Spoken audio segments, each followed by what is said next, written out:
Nice. I mean, you know what? It's getting a little bit warmer. So here comes the return of summer. It's going to be a reminder of Mother Nature's last couple weeks of the summer season.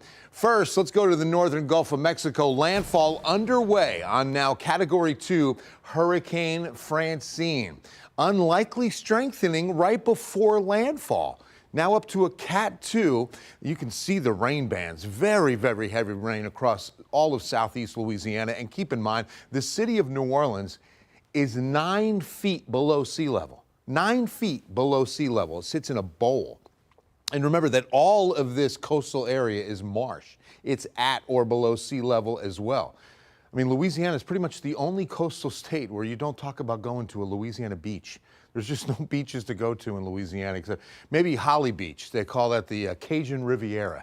All right, so we say landfall's underway mainly because the leading edge of the eye wall is on land, but it's not an official landfall until the center of this eye is on land. Once that occurs, which is still about maybe another hour, it's going to be officially making landfall southwest of New Orleans and a tremendous push of water and rain into the Crescent City. And let's take a look at the numbers. Moving northeast at 17 miles per hour, that's the blessing. This system is moving quickly. And again, strengthening to a Cat 2 with winds of 100 miles per hour. It's unlikely because remember that the water gets more shallow as you get to the coast. It's almost as though the hurricane is going up a driveway. And when it's encountering that friction, it typically weakens a bit. Plus, forecast models were calling for some pretty good wind shear on the northern Gulf. And that was also supposed to keep it from strengthening. But up to a Cat 2, minimal Cat 2.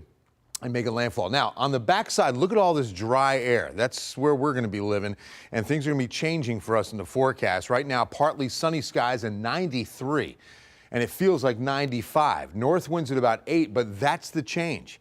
Once that system is gone, we're going to lose those north winds, and look what happens. East, southeast, here comes the Gulf of Mexico, here comes the humidity. So dew points are in the 60s. Now we're going to the 70s for the weekend, and that's why it's going to feel a lot more like summer. Temperatures are going up, dew points are going up, so the feels like will be back pushing towards 100. Air temperatures won't hit 100. I think we're definitely going to stay shy, but we're going to get close. From downtown San Antonio, your 14-day forecast. We don't give you one weekend at KENS 5. We give you 2. Because you're special and we love you.